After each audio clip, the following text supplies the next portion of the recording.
So, guys, did you all hear about the chick rapper who only records and does rap battles during her menstrual cycle? God bless you. Nah, she's got a really strong, mean flow. Oh my God. I knew it had something to do Why are with you flow. bringing menstruals into this? Not the menses. Hey there. Hi, everyone. This is on a Friday podcast. Welcome back. You're welcome back. If you're listening to us on a Friday or any other day, manze, hope uko poa sana. I am Pascal. I'm Ron. Yes. And again, thank you for catching us up or listening to us as we catch you up. Yes. Wherever you're listening to us from Spotify, Yeah. mainly from, whether you can interact with us on Instagram, on our page, on our Friday podcast. Yeah. Yes, on TikTok, on radio, whichever platforms you're listening to us from, manze, thank you for listening and thanks for tuning in. Today we have a guest. Very special. Yes. Yes, a very special guest. She's smiling through her teeth. Because I'm happy to be here. Hello. Hi, guys. Hi. Would you like to introduce yourself? Okay. My name is Fatima or Faduma Haji. Ooh. I am a clinical... Recap. Huh? Again. Oh, okay. So for everyone, my name is Fatima or Faduma Haji, and I'm a clinical psychologist here in Nairobi. That's about it. Okay, I will stick with Fatima. The second one sounds Fatima. really, Seems really nice.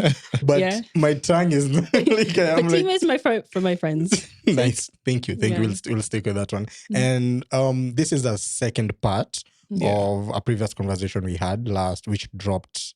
If you're listening to us, it'll drop last week. But one. Yes. Means you're always evil. But let's take but one. And then if you haven't had it before, check it out. It's sexual harassment.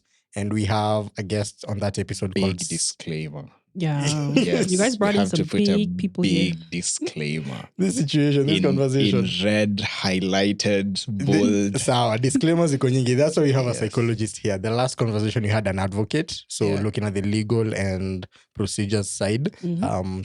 Whether you encounter this situation at school, at work, or just in normal life. So we had that conversation and catch up on it. It was really, really nice. This time, Fatima is going to help us understand. Okay, sorry. I really feel like we need to make that disclaimer very clear. What is that? Yeah, just if you have been in a position where, and if you happen to hear this episode, because we gave the disclaimer in the last episode. So if you happen to hear this episode first, know that we'll be talking about sexual harassment. And for someone who might have gone through that, some of the aspects of the conversation might possibly be triggering. Yeah, so trigger warning, Yeah. Trigger warning. And that's why we got a psychologist here today, because we want to have that conversation vizuri. Yes. And mepewa disclaimers. So from here on, we can be brutally honest, Ron. Yes, and if you get traumatized, we have a psychologist. You can contact me at Yes. Fatima, let me start with you then. How does sexual harassment affect people this much that Ron has to give that disclaimer twice or 4 times per episode? Why is it such a big deal that way? Because it's a very common problem. They have 2 views. So they have my views on it as a psychologist, where clientele will come and I'm dealing with it as a clinician and I'm treating it. And then there's also I'm a woman as well. So I also see and experience it vicariously through the experience of women. By the way, it's not only women that experience sexual harassment or sexual assault. Yeah. It's very much like anyone and everyone can be a victim. Yeah. So it's very sad. And it's very difficult, and oftentimes depending on how they how it affects their life, it could be something kind of a blip in their life, or it could be something that's long lasting and it affects their life for the rest of their life. Okay. Ron, you have very strong emotions on this. Very, very strong. I have strong what's the emotional? But I'll get to that. But before, maybe she can just give a few insights on. So if someone encounters sexual harassment at work, how can it possibly affect their work and maybe we can talk about that Yeah. for students as well in universities, basically tertiary institutions. So when you talk about sexual harassment, it's usually comes from a perspective of power play. Mhm. So it's rarely ever, oh, I have attraction to you. Let's see where this goes. It's very much deliberate, especially in the workplace. Mhm. Now we can differentiate it and have it happening in private life, Yeah. but in workplace, it always comes from a power play, and it comes as a, now how can I dominate this person? And it's never only isolated in sexual advances. Mhm. It can happen whether they are socially isolating that person at work or at school. Yeah. They are tarnishing that person's reputation. Mhm. They are now impacting that person's career trajectory. So Yeah. if that person is now expected to do their job, and they expect to like now move on to different positions, Yeah. they will likely be blocked because that person does not want that person to gain power in that workplace. Yeah. So it's something that affects all areas of their life. It's not just, oh, you're cute, your skirt is nice, or if it's a guy, it's like, oh, nice. I don't know. I don't know what sexual assault predators do. But Yeah. yeah, imagine it. Yeah. Yeah. Now, I think where some of my sentiments come from, which they roll over from what you have just described, Mhm. I think, and you'll both give your opinions on this as well. I'm not convinced that men and women look at sexual harassment the same way. Yeah, definitely. Yeah. Kind And of agree. especially in the workplace and also in school, in the school setting, I'm not convinced men and women look at it the same way. And what I mean by that is I have personally had experiences Mhm. where a female colleague said something or did something, Mhm. then I really didn't think much about it. Mhm. And honestly, most of the guys around me, because the office, it's an open space. Yeah. It's not like an enclosed office. Most of the guys didn't see anything wrong with it. Yeah. But you'll find even the lady herself saying, oh my God, sorry, please don't take me to HR after this. Then she laughs it off. Then I'm stuck there just trying to think, You wait, didn't even know it happened. yeah, like why would I take you to HR? And you'd find it something like maybe I'll come, because in one of my former workplaces, we used to dress down on Fridays, which a lot of workplaces do that. Then you'll just come with a shirt she likes. Then she'll just say, oh, that shirt looks nice. Then she comes and touches it. Then she says, oh, and your arm is really firm. She would correct herself, Yeah. even if I don't see anything wrong with it. And I think part of the reason is she imagines herself being in that position and Yes. a man doing that to Yes. her and Yeah. how she'll find it offensive. Yeah. And if I did that to her, She'd she take you would to see HR. that, yes, she would consider taking me to HR. Yeah. But I wouldn't, because I just don't see it like that. And we're also having another conversation at the office. As I said in the last episode, I am very, I have a huge reputation in the workplace of not complimenting people Okay. at all, especially women. I do not compliment women. He's in the afraid. Let me workplace. not start problems. Exactly. Yeah. I'm just You're like, let me cover my back. yes. I'm like, it's such a good day or a good week. I do not want to mess it out of nowhere Yeah. just so that we start having problems. And I know Pascal is shaking his head, Yeah. but we, like, how can you live we like did- that? we did have this conversation in the office because we were in an open setting. We can They have such noticed. conversations. No, Am we I can you? have such. Yeah. Yeah, some of them notice. Okay. And I asked one of my female colleagues. I asked her, if I told you your dress looks nice, how would you take it? Yeah. And her response was, what were you looking for when you were looking at my dress? Yeah. That's The- not the how thing is- I'm looking at Okay, it. You know, to you, you'll come with a very nice dress in the office. Yeah. Then I'll see it. I'll be like, that dress looks nice. So I'll just say it and just go. But again, how you will take it might not necessarily be tied to what I meant Yeah. when I said that. So to avoid all that confusion, I just don't compliment women in the office. By the way, that's actually okay. Sometimes you really need to be proactive in like, because you don't know where everyone is coming from. You don't know Yes. what someone experienced yesterday. You don't know what their life story is. Mhm. So especially in a professional setting, I always say, just cover your back. You can have a relationship where you can have those type of comments, but on general, just keep your comments very like Professional. surface level, professional, because you never know what you could set off today. You don't know who's You coming. had Pascal. I'm against that. I'm against that, especially Yeah. now when looking at work. Mhm. School is a bit different. School, I totally School agree. is different. Yeah. School, I totally agree. Cover your back. Don't come, Like especially school in what No, actually, setting? I- Is it whether you are again coming down to power play. So whether you are the lecturer, lecturer. with your students, Okay, that's or student with the whoa. lecturer. Yeah. Because I think that's how school would come up as. Oh, I was thinking more harassment. like student to student. Student It's to very student. normal. Uh-huh. Yeah, because like they're all the kind of same power. They really don't. There's no much Yeah. hierarchy at school. Student to student wouldn't be cool, Yeah. flirting. What's the correct word for that? Yeah. Yeah, it's fine. Fraternization. Yeah, you go to school to have crushes. and Yes. flirt. What are you Yeah, so talking yeah. about? It's cool. It's cool. Yeah. Again, so student teacher, definitely no. Yeah. But when it comes to work, I feel okay. People need a level of intimacy or openness for you to even be psychologically safe. I always find it very weird when I'm working at a place, and I think my current place Iko Evo right now, where we are so discouraged from knowing each other. I know my boss has a kid. I do not know the kid's name. I'll be lucky if I remember the gender, and one out Yeah. of two.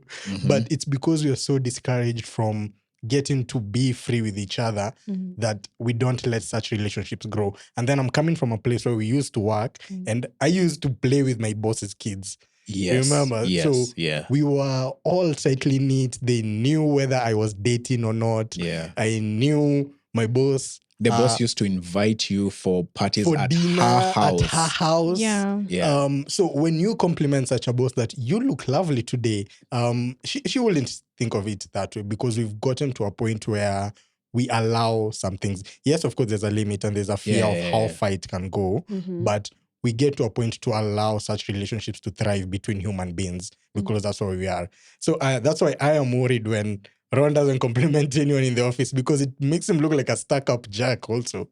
And then on top of it, he does have a reason behind it, because that lady's comment, guy. Exactly. I'd get that comment and I'd also. So that truly proves it for me. We see sexual harassment differently. Very Male differently. and is it really comes down to subjective? Some guys see it differently, even though they're both guys. Okay, so when I think of sexual harassment, it has to affect the person in different areas. So if a comment offhand one time is not really, I wouldn't consider it sexual harassment. The problem is when there are clear power dynamics. Now, this is preventing that person to thrive in that workplace where they are now experiencing emotional distress. They have difficulty coming to work. It's now becoming a group thing. Because remember, like, when you guys are talking about, I feel like your workplace is more like divided gender, 50-50. Yeah. Right. I'd so say you that. guys Actually, ours has more women. Exactly. So I really don't see sexual harassment coming up in that type of environment. When women are usually talking about sexual harassment in the workplace, they're talking about a male-dominated environment, a male-dominated career. And it's usually like in sciences or technology. I don't know. What do people STEM. in the other programs? What do they do? What's their jobs? Yes. But yeah, think of like STEM. Yeah. And then she's like one of 40. Or there's two girls. And it's usually sexual harassment. Remember, back to control. It's not about them finding you attractive. It's they don't like that person and they want to dominate that person in a certain way. And one of the easiest way to do that, especially if it's a female, is sexual harassment. It's almost like you're destabilizing the person where they now feel like they're off key. And it's almost sadistic and like quiet, and it usually happens for a very long time.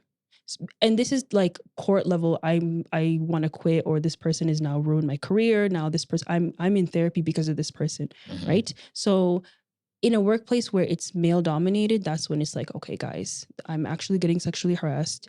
it's borderline sexual assault at this point. What steps can I take? What can I do? Where can I reach out? And usually they'll be like, there's nothing I can do. Yeah. I need to quit or I need to leave this career, and it's life changing. So let me ask a question as a follow-up to that. Yeah. Let's say there's a situation in school, Yeah. for example, between two students. Yeah. And the guy tells the chick that you look really nice in that dress. Then she takes it the wrong way. Yeah. Maybe she takes it she's offended by it. Then she goes and reports him for sexual harassment. Okay. Like, he said an inappropriate comment to me, or a comment I found to be inappropriate. Yeah. Should that be taken as sexual harassment? Sexual harassment is all about intention, right? So let's take the scenario. So if he genuinely likes her and he has her no harm, and she says, you look nice in that dress, and because the thing is, now we have to ask, what is the difference between like regular flirting and harassment? I think we need to define that. So regular flirting is like, this person likes, they both kind of like each other. There's vibes. He's like, you're a cute girl. And then the other guy is like, hey, baby, thank you. And it's mutual, right? So the two people like each other. Now, on the flip side, this scenario, the guy, classic guy girl, right? Yeah. It could be reverse as well. Yeah. So for the guy, he likes her, she doesn't like him. He is aware that she doesn't like him. Yes. And his intentions are, well, I still like you and I'm going to now try to win you win you over. Like, no is not a no. It's like, let me see what you like. I'm going to now continue the story. Flirting. From that point on. Yeah. So there has to be awareness on his side and intention of harm, kind of. Not so necessarily harm. It's more like he's aware she doesn't like the advances and he continues anyway. That's when harassment comes in. And we call that shooting your shot. Yeah, shooting your shot. By the way, guys, they shoot their shot, and I feel bad sometimes because it's rough out here for you, persistently man. shoot your shot. Every day I wake up like, I'm a lady. I don't have to go out there and shoot my shot. Right? But for most guys, they have to, through their dating life, they have to put themselves out there, and it's very vulnerable. It's very difficult. So I'm not saying it's that scenario. It's he knows. There has to be intention. He knows, and she doesn't want the advancements. That's when harassment. Prior to, but then again, subjective kind of, but yeah, that's usually where I say, okay, now it's harassment, and there needs to be other steps taken, whether you want to take it far or not. Usually it can be resolved with like, hey, you back off, kind of. But if it's continuous, because like every class I feel like has a guy where it's like, he's coming on to everyone too far, too much. And we are like, and he comes into the room and the females like literally start adjusting their seats. And they're like, he sits in that corner. And you're like, we have stopped. Move. Yeah, we come through the other door and we go to that. I am sure there's someone who has come to each of our minds. Yeah, no, guys, everyone people, has. So everybody usually there's usually a cultural environment. Like people can walk into a room and they're like, it's that guy. Yeah. You know what I'm talking about? Like even the men will notice. It's like, oh, he's here today. And there's usually like group chats and like, what did he do today? Or what did she do today? Yeah. Because it's not always a guy. Girls can also harass too. Yeah. But yeah. But okay. To some extent, like I said, the reason I'm convinced that men and women generally don't look at it the same way. You might look at the same exact action. By someone with the same profile. Let's say it's a chick I do not like. Right? I don't like back. She likes me, but I don't like back. But her actions, I would view her actions differently, as opposed to if I was the guy she doesn't like and I was doing the exact same thing to her. Maybe just constantly complimenting her and touching her. I've had people touch me in school, which I thought to myself in public. I thought to myself, if the roles were reversed here, this class would have ended right now. No. By the way, those people need to step up. We need to have a conversation. For guys, they just come, they're like touching your muscles. Oh, how do you work out? Your shoulders, your biceps. By the way, those ladies are wild because it's like, even as a lady, under the shirt. Whoa. Yeah. In public. outside class. I feel like Do you regard that as sexual That harassment? I didn't think much about Yeah, it. you are cool. no, that is Yeah, like, I just definitely continued harassment with my because life. now she's making your life like how dare nah. If I come and put my hand under your Way. top, that would exactly. Clash, like what was the lawyer's like class action lawsuit? Yes. Yeah. Yeah. Um. But the thing is, when it comes to harassment or sexual assault, there's always going to be an underlying thing where the way men walk through this world and the way women walk through this. Now, I don't want to generalize, Yeah. and it's more complex. And then, you're also going to be bringing in the topic of like how men perceive it, right? Yeah. But culturally, there's this big vibe where women walk through the world in a way to prevent sexual harassment, sexual assault, like because they are constantly watching either they themselves or someone that they know experience sexual violence, and so they can see how bad it goes. Yeah. And the thing that really like takes it home is most of the time sexual harassment or sexual assault never comes from like you walking down a creepy alley and like some guys Yeah. And they just show up out of nowhere. It's never like that. That's movie style storytelling, right? In reality, it's always a trusted adult. It's a coworker. It's a family member. It's someone you know or trust. It's a friend, and it's always in a very unsuspecting environment. Church, school, the mosque, next to the water, your own house. Yeah. Oh my God, there's so many cases of like moms will send their son or daughter to like a sleepover and the child will come back and never be the same. And you're like, what happened? And you're like, I don't know. Find out. Yeah. Yeah. And it's very much, it's the evil you see coming and you always have to watch for it because it's close to home. Yeah. Yeah. On that note, I remember reading a very sad story, and JT is one who forced us to read it. Me, he literally forced me to go like, I've seen people react to it. I don't want to read it, but he made me read it. And it was about sexual harassment, and it was a child, and it was that was actually sexual assault. That was assault. Yeah. That was assault, true. That was so sad. Full-on assault. But I remember at the end of it, I think it was one of the parents who was narrating it. Mm-hmm. At the end of it, he said what he realized is that perhaps doing all that, perhaps pursuing the legal actions, because that dad fought so hard. Perhaps that wasn't the right way. Perhaps that wasn't good because of the effect it had on the child. Because every single time he's going to cops or to court or to lawyers he's to fight, reliving the experience. Yes. And he's telling everyone like, and more people know happened. That he went this through happened. this. Yeah. So the kid really felt it. And I doubt there was there like mental health intervention? There was I think. Was it substantial therapy, Sorry? Was it substantial? It's the situation sounded too dire. Like the kid was just traumatized for sure. So I want to get onto that. Mm-hmm. Seeing that as one of the reasons why people won't come up, do you think there's a way we can fix that? Or is there a solution for that? Because people don't come up because of the shame of it, because of the fear or several other reasons. But that still keeps happening, yet the harassment also still keeps happening. How do we get out of this cycle? Yeah. So most often, so sexual harassment in the workplace it's a problem because that person is continuously in your life, right? You cannot get away from this person. Yeah. Every day you wake up 5 days a week, every single day for the rest of your career if you stay there. Yeah. Now, can you repeat your question, please? So looking at how, what are the reasons people don't speak out, and how can we as a society help them? Okay, so it can substantially affect their life and their career. So this is their livelihood is on the line for one, and also because psychologically sometimes the person doesn't even process the situation or even believe that's happening to them. So they're like, there's an icky feeling. They don't know what's going on. They haven't fully acknowledged that this is a problem, because sometimes the harasser can be very suave, can very jokey, could be very like in a position of power where it's like, is it happening? Is it not? Yeah. So most of the time that person could be someone they can't get away with.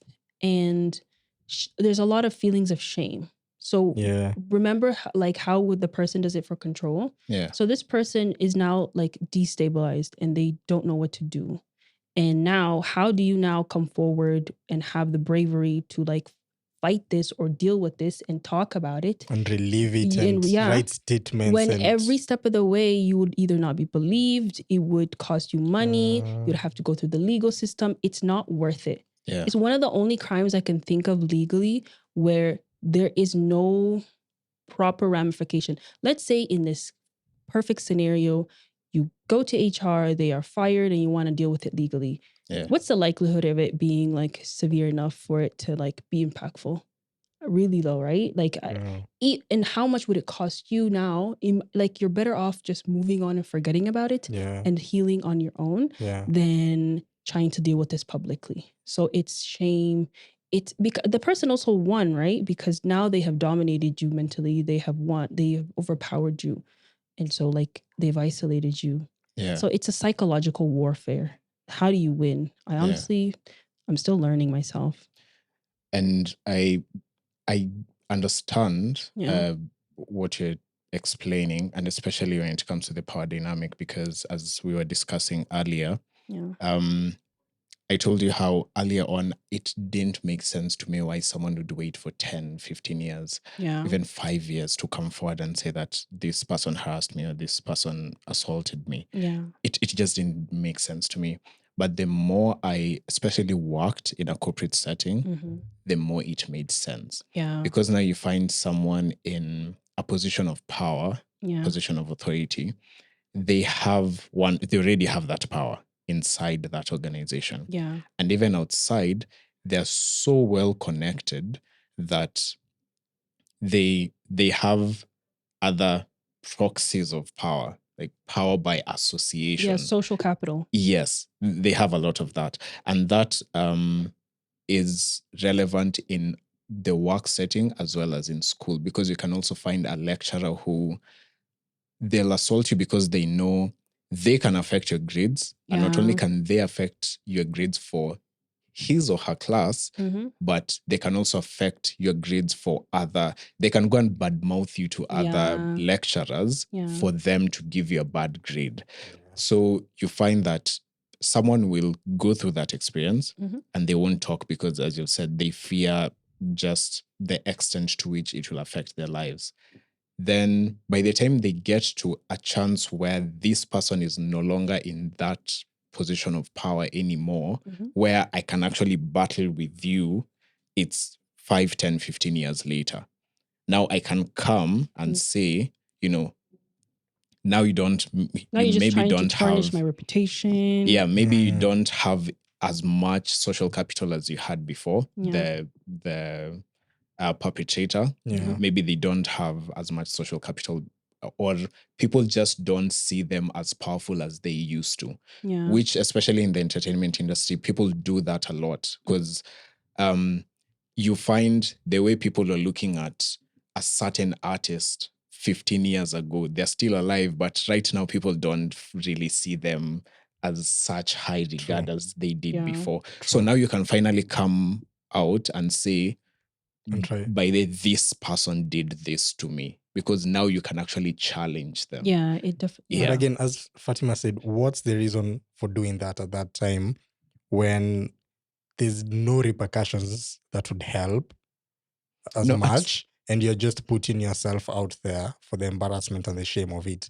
I'm struggling to understand. The worst thing I feel like a victim could experience is experiencing sexual violence and then being the victim of like now social, like this social isolation where like people are like, we don't believe you, you're full of shit. You're trying to tarnish his name. Those ones. It's like now it's like you're actually oftentimes that's re-traumatizing. That trauma of you being not believed oftentimes is more traumatic than the actual violence that happened against you for most people. So in avoiding that kind of like worst case scenario, they would rather keep silent and deal with it on their own.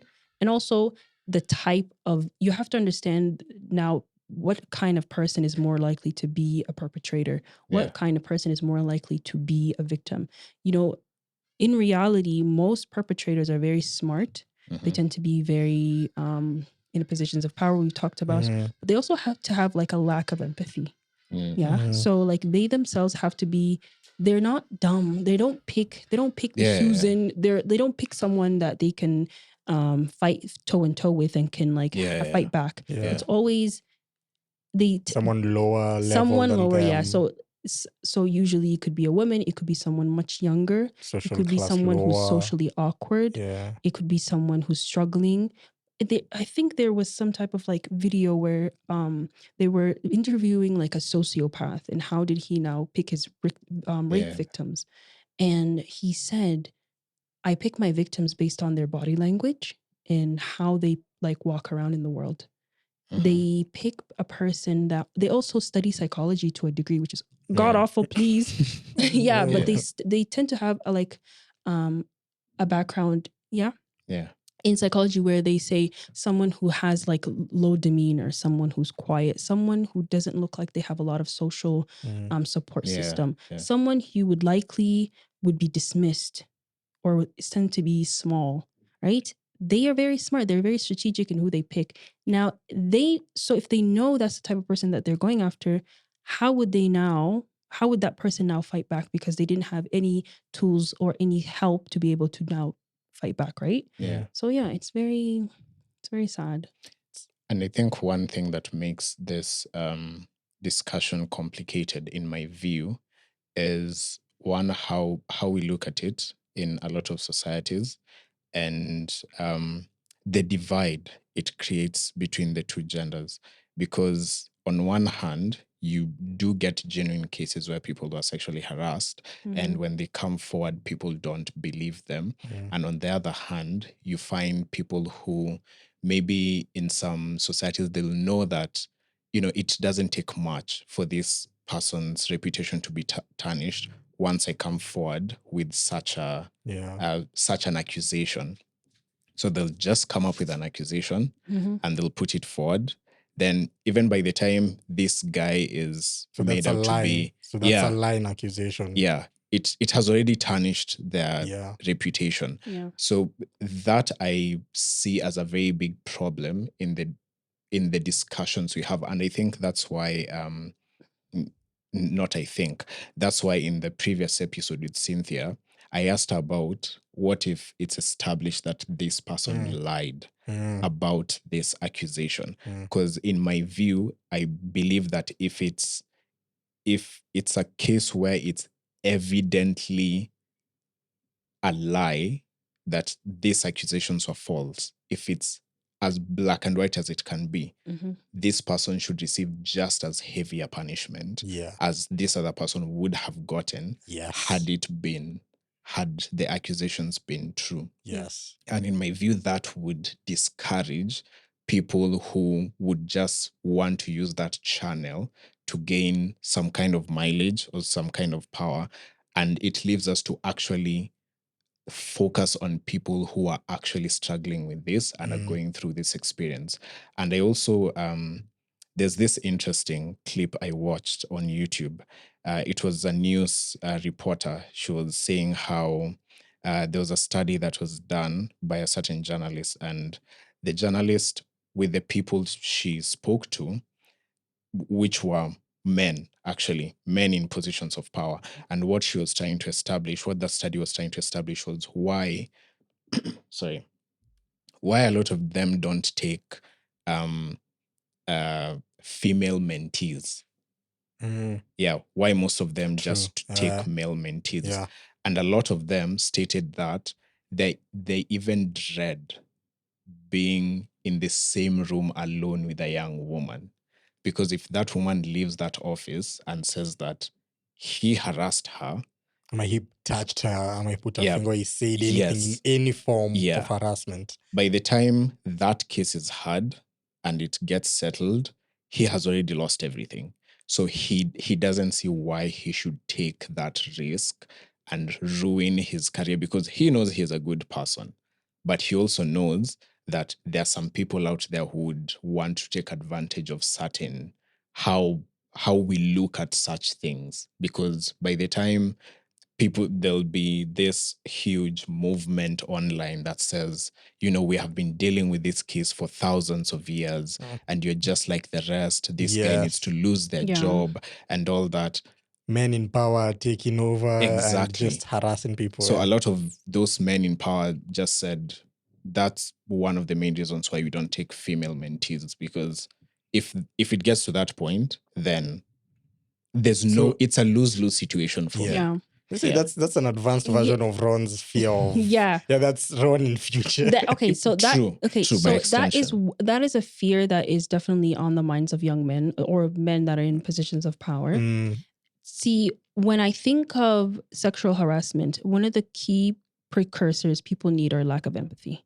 Mhm. Remember, I talked about lack of empathy. So Mhm. think of like someone who's like either narcissistic, someone who is desperate enough to do anything someone to who has get antisocial money. personality disorder. They lack the bare bone empathy because it takes a level of evilness to dominate this person, right? Yeah. So when it comes to men and women, men, the way that their upbringing is designed is they are designed to, it's like they have to dominate, they have to be able to be leaders, they have to, emotion is not very like touch. They're just not raised the way women are raised, right? Yeah. So men are much more likely to now have a lack of empathy. Mhm. So women that have lack of empathy, where they grow up in a very abusive environments, they would be, yes, there are women out there that would be evil enough to now ruin a man's career or ruin his reputation in a way because it comes from a sadistic background, yes. Mhm. But the numbers are so low that when it does occur, like as a person who's just part of the society, it's not as frequent, right? Mhm. But it's much more frequent it's much more of a story to hear a man is now victimizing a woman, and because it's very, it's common and it's problematic. But the other thing that happens is because we polarize the conversation of men are the perpetrators, women are the victims, there's a huge percentage of men who are sexually abused and are sexually harassed, and they are now like kind of gone under they're Yeah. kind of forgotten. Yeah. And actually, because the infrastructure or the way the society is designed to believe men that are actually experiencing sexual violence are actually much more off. Like they're worse off. Yeah. If I ever see a client come into my office and he's a male and he is someone who I can, because most psychologists, most therapists, we can tell if someone has gone through some type of sexual violence. The woman will be open about it. She will find resources. She will deal with it because it's kind of understood that women go through this, and then now people have Yeah. ways to deal with it. The support. There are no support system built for men that go through sexual violence, and they tend to suffer a lot more worse because it's so taboo. Yeah. Now the dynamics are a woman sexually violating a man. It's almost like oh, you're a man, you're masculine, like everything and that it seems laughable. Yeah, people Like, laugh because everything that You're mad because you masculinity, got touched by a woman. everything that stands for masculinity It is goes laughable. against sexual. Exactly. Yeah, You see, it goes against, like, people are like, Yeah. oh, you're a man, you're supposed to be masculine, you're supposed to be strong, you're supposed to be dominating, you're supposed to be a leader. How, like, How you come in please, to complain? yeah, that wasn't it a good time? exactly. Yeah. It's like a woman touched you. you And come you in to And you upset. were sad, Like, upset. Yeah, like, why? Wasn't she And you hot hear or something? why? Yeah. Yeah. And so sexual harassment is something that's demeaning and making you small and vulnerable. Uh-huh. It goes against masculinity. Yeah. Yeah. So, but in reality, oftentimes men tend to experience sexual violence, usually when they're younger, Mm-hmm. and against the woman in this case. Mhm. So it's women will experience sexual violence throughout their lives. Mm-hmm. Men will tend to be the most vulnerable when they're really young, Mm-hmm. and usually in the presence of other evil people for women, right? So he'll go through it, he'll experience it when he's younger, and then he will now go on for the rest of his life, like with this very traumatic experience, kind of blanking his whole life. Yeah. And oftentimes he won't even realize what happened to him was sexual violence. Yeah. Yeah. So he will project it as, my first sexual experience was 13. So it was like, I'm 39. She was 39. I was 13. She was my mom's friend. And you're hearing yeah. this story and you're like, Okay, sexual, traumatic PTSD. Let's go through therapy technique 1, 2, and 3. And for him, he's like, it's not even a big deal. There's that side for a man. And then now even worse is when a man is sexually assaulted by another man. Yeah. And it's, you'll have to waterboard this information out of them. Yeah. They're too embarrassed to even speak up about it. Now his sexuality is coming into question. Yes. And it's like, does he even speak up? Yeah. Can he speak up? Yeah. His whole life, even if that person was trialed and went to jail and like thrown away in the key, he will unless he changes his identity and the name and leaves the country, his whole life is ruined. Yeah. So it's like, it's very sad how like the conversation is always polarized, or women are the victim, women are the perpetrators, when in reality it's much more of a complex conversation, and it can't be boiled down to this, that, and the third. So agreed, definitely. There are different victims on it. Yeah. Alleged perpetrator who just people are trying to tarnish their name or their reputation, and actual victims from now, the harassment at whatever age and whatever gender. How does one move on forward after this?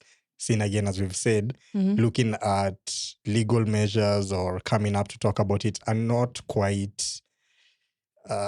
they're kind of harmful. Yeah. As much as that is the path that we have for resolution, it is a harmful path for whoever is involved, whether it's an alleged perpetrator who's a victim or it's an actual victim. Yeah, so it's harmful to both. So how does one recover now and move on from this? Okay, so from a psychologist perspective, I always say, did this event affect more than one area of your life? Yeah. Now, is it, whether it's sexual harassment, sexual assault, whether it's trauma, wherever, even if you're dealing with something else, even we're talking about sexual assault here, but anything, it has to have affected more than one area of your life. Your marriage, your work, your friendships, your social sanity. life. Yeah. So if it's affecting more than one area of your life, you do need to now seek professional help. Yeah. If you're able to resolve it on your own, if you're someone who has good, thick skin, and you're someone who has a good support system, talking about it with people you trust is one way of dealing with it.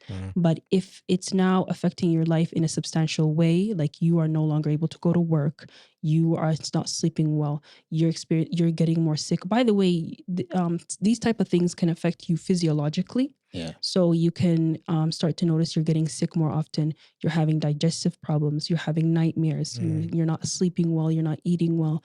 You're withdrawing. You're socially isolating from your loved ones. So if you're noticing these things, please, please, please seek mental health support. And I always say, the earlier you deal with it, the less traumatic it will be, because now you're going to have, let's say this happened to you at like 20. Yeah. And you don't deal with it and you're 35 and you now are trying to deal with it in an unhealthy way. Let's say substance use. A lot of times when I see someone coming into my office, it's never about the trauma that happened, whether it was sexual harassment or sexual assault. It's them. It's the symptomatic. So they have a substance use problem and they're coming to me to deal with the substance use, when in reality they should have been dealing with the traumatic experience that was. I'm like, let's dig deeper, people. Yes. You're just you're using bad coping strategies. Substance to cope with this. So now let's find out what this is. Please don't create more problems for yourself when you could have dealt with it at the beginning. Preventative, I always say preventative is much more better. And also it's less costly. Like now, if you have addiction, I mean, come to me, give me the money. I don't care. If you want to give me money and now you want to go through 12-step and all the shenanigans, sure. But if you had come to me at the beginning, and this would have been a 8 to 12 sessions, I'll send you home. You'll be on your way. Right? Now, also sometimes it can, if you don't check it, you can have genetic problems where your family can have like mood disorders or bipolar, schizophrenia. And because of the stress that was caused by this work environment, you're now having a full-blown mood disorder. And now you have a mental disorder for the rest of your life. So it's like a lot of these big major mental problems that come into that I see as patients, it's never ever because of one small case scenario. It's something else that I'm like, let's dig deeper and find out. And it's because you didn't deal with that at the beginning. So please, like, guard your heart and guard your mind, people. Like, it really is. You don't want anything to like escalate. Yeah. I like that. I personally like the psychological angle. Psychological help, psychological support for this feels more assuring, more comfortable, more safe than the legal angle. But as we've done in this conversation and in the previous one, we covered both.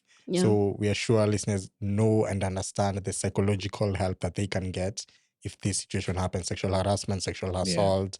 And from the previous conversation, we now dealt with this, with the legal side and the legal support. So I really, really do hope this helps a lot of people. Yeah.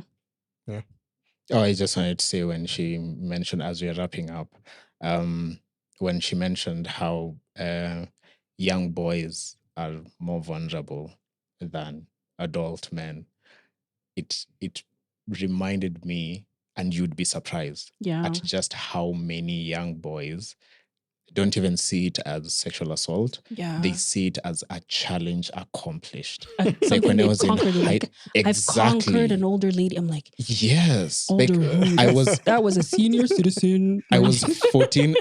I was 14 and I went to bed with a 29-year-old. Like, wait. You are not telling me anything. She had a mortgage and you had homework at 9. Like, you guys continue dealing with high school students. I'm dealing with grown women out here. Like, we are not the same. It will affect the other thing, it will affect their dating life for the rest of their life. Yeah. Like, when I see, like, if I suspect a client has been sexually assaulted, I will always, especially when they were younger, especially, I will always now like try to peek into their dating history, because they will always try to recreate that experience in their dating life. So let's say they'll either date really, really older women, and you're like, you're attractive, you're young, you have money, why are you dating this 50-year-old woman? You're like, you can't, you're like 1 + 1 is 9. And then on the flip side, you'll see them dating really, really younger, and you're like, why is he going for someone that young? He can get anyone he wants. It's because in his like mind, he's recreating the experience where on one end, he is the victim in the older scenario. Very, very sad. And then on the other side, he will now try to take control back in his life. And he will now try to be the perpetrator in this other relationship. And you're like, wow. You know, this is subconscious. Sad. It's also conscious. They doesn't know. They don't even have an inkling or idea. And I'm like, I know what you don't. I know something you don't know. Man, people, let's get help. Let's get help, and at least let's open up and talk more about this. Yeah, this is a conversation that needs to be spoken about more often. Yeah. Awesome. Thanks for you for opening up and talking about it. And we really do hope to have more conversations put up there. Yeah. Amen. See, when your friend comes and tells you that they have gone through a traumatic experience, I know our first reflex is usually to make a joke out of it. Yeah. Just try to gauge how.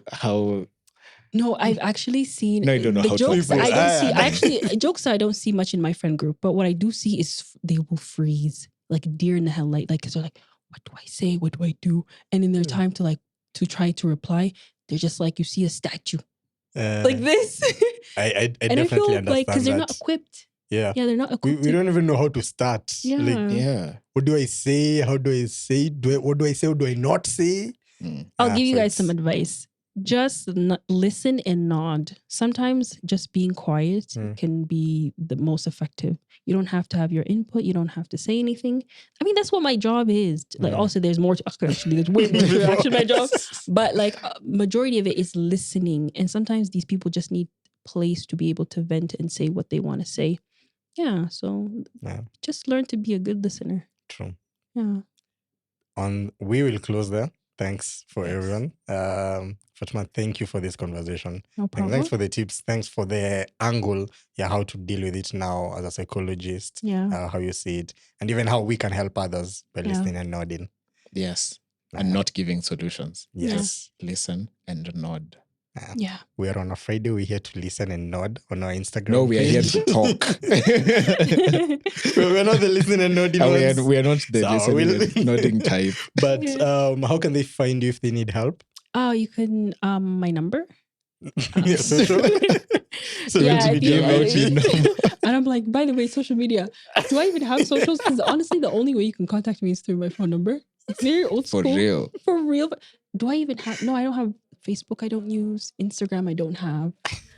I'm sorry for being not part of it. Okay, we will. I think we recommend games for Yes, mental health. games for Yeah. mental Yeah, health, there are psychologists on board who can now help with that. Yeah. And You can you even know- find her through there. yes, Yeah, you can find me yes. through there. So games for mental health on Instagram, and you'd get help. You can just reach out and ask someone to talk to, Yeah. and they will listen and nod. Yes. From us, we will talk on Spotify, on a Friday podcast, Yeah. on YouTube. We are on a Friday podcast. That's what we are talking at. Yeah.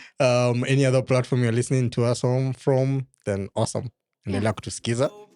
Yes. Goodbye. Goodbye. Good night. Thank you. Bye. Da, da, da, da, da. Yeah.